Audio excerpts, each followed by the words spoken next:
படிப்புக்கு நீட் தேர்வு அவசியம்தானான்னு ஒட்டுமொத்த இந்திய மக்களுமே கேள்வி கேட்கிற அளவுக்கு நடந்திருக்கு 2024 நீட் தேர்வு முறைகேடு. அப்படியான முறைகேடு நடந்திருக்குதுன்றதை பார்ப்போம். 720க்கு 720 மதிப்பெண் பெற்ற ஸ்டூடெண்ட்ஸோட எண்ணிக்கை 67 பேர் 720 மார்க் இது வரைக்கும் எடுத்ததில்லை. இதுதான் ஃபர்ஸ்ட் டைம்.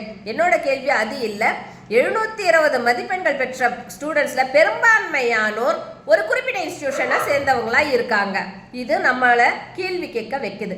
அடுத்தது 719 மார்க் எடுத்தவங்க தான் 68வது ரேங்காக இருக்காங்க. 718 மார்க் எடுத்தவங்க 69வது ரேங்காக இருக்காங்க.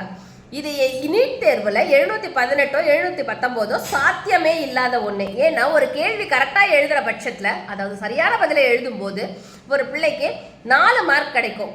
அந்த கேள்வியை ஒரு வேளை அந்த பிள்ளை அட்டன் பண்ணலன்னா அந்த பிள்ளைக்கு 4 மார்க் ஆட்டோமேட்டிக்காக போயிடும். அந்த கேள்வியை ஒரு வேளை தவறாக எழுதியிருந்ததுன்னா 5 மார்க் -1 மார்க்கோட சேர்த்து 5 மார்க் போகும். இந்த பிள்ளை அட்டன் பண்ணலன்னே வச்சுக்குவோம், 4 மார்க் குறையணும். அதாவது 716 தான் சரியான மார்க்காக இருக்க முடியும். அது எப்படி 719 718 கொடுத்தீங்கன்னா நாங்கள் கிரேஸ் மார்க் கொடுத்துருக்கோம் அப்படின்னு நீட் தேர்வு முகமை சொல்கிறாங்க. அது எப்படி கிரேஸ் மார்க்கு நீங்கள் கொடுத்தீங்கன்னா ஒரு கொஷனுக்கு நீங்கள் கிரேஸ் மார்க் கொடுத்தா 4 மார்க் தான் கொடுக்கணும். 4 மார்க் கொடுத்துருந்தா 720 மார்க் தான் வந்திருக்கணும். ஒரு கேள்விக்கு நீங்கள் கொடுத்துருந்தீங்க, அது எல்லா கேள்வியும் அந்த பிள்ளை கரெக்டாக எழுதிருந்து நீங்கள் கிரேஸ் மார்க் 4 மார்க் தான் கொடுத்துருக்கணும். அப்போ 720 மார்க் தான் வந்திருக்கும். ஒருவேளை அந்த பிள்ளை ஏற்கனவே வேற கேள்விக்கு தப்பு பண்ணி இருந்தாலும் நீங்கள் இந்த கிரேஸ் மார்க் கொடுத்தீங்கன்னா 5 மார்க் குறைஞ்சிருக்கணும். நீங்கள் கிரேஸ் மார்க் 4 மார்க் முழுசாக கொடுத்துருப்பீங்க, இப்போ 5 மார்க் தான் குறையணும். ஒரு வேளை இல்லை 4 மார்க் குறையலாம் அந்த பிள்ளை அட்டன் பண்ணாமல் வேற கேள்வி அட்டன் பண்ணாமல் இருந்திருந்தா. இதை எப்படி நீங்கள் கொடுத்தீங்க?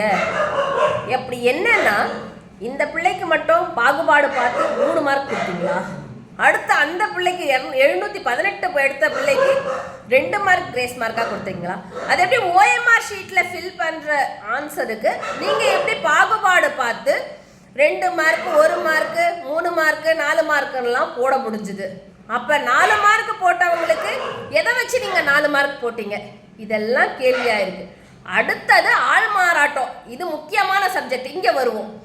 ஏற்கனவே MBBS படிக்கிற ஸ்டூடெண்ட்ஸ் இப்போ நீட் தேர்வு எழுதுறவங்களுக்காக வந்து ஆள்மாறாட்டம் பண்ணி எழுதிட்டு போயிருக்காங்க. அதுக்காக 5 லட்சம் 10 லட்சம்னு இவங்க வருஷம் அதை வாங்கிட்டு எழுதிட்டு இருக்காங்கன்னு அவங்களே வாக்குமூலம் கொடுத்துருக்காங்க. இப்படி ஒரு முறைகேடு நடக்கிற தேர்வு முறை நம்ம இந்தியாவுக்கு தேவையா? இதுதான் எங்களோட கேள்வி.